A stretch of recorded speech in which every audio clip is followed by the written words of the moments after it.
రాజన్న సిరిసిల్ల జిల్లా చందుర్తి మండలం మూడపల్లిలో శ్రీ పద్మావతి గోదాదేవి సమేత శ్రీ వెంకటేశ్వర స్వామివారి బ్రహ్మోత్సవాలు వైభవంగా జరుగుతున్నాయి. వేడుకలకు ముఖ్య అతిథిగా విచ్చేసిన ప్రభుత్వ విప్ ఆది శ్రీనివాస్ కు ఆలయ శాశ్వత chairman Visakha industries board director JP Rao పూర్ణ కుంభంతో స్వాగతం పలికారు.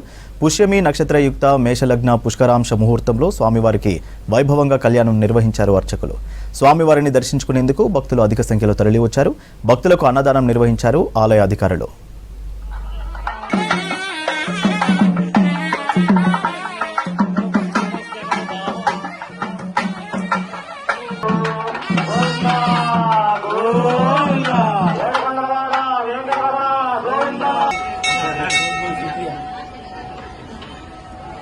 ఈరోజు స్వామివారి కళ్యాణోత్సవాన్ని అంగరంగ వైభవంగా భక్తుల ఆనందోత్సవాల మధ్య బ్రాహ్మణోత్తములు వేద పండితుల మంత్రోత్సవాల మధ్య ఆ స్వామివారి కళ్యాణం జరగడం అభినందనీయం.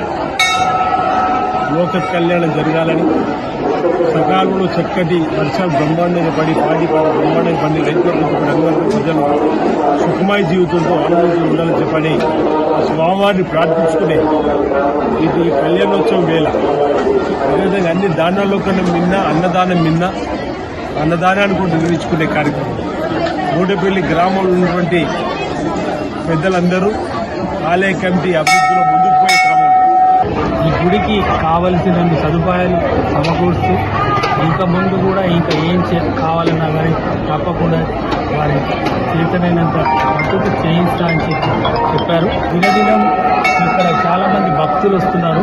వారి సదుపాయం గురించి ఒక మంచి కళ్యాణ మండపం ఏర్పాటు చేయాలని మేము కోరుకున్నాం. వారి ఆశీస్సులు వారి యొక్క ఎంకరేజ్మెంట్ ఉంటుందని భావిస్తున్నాం.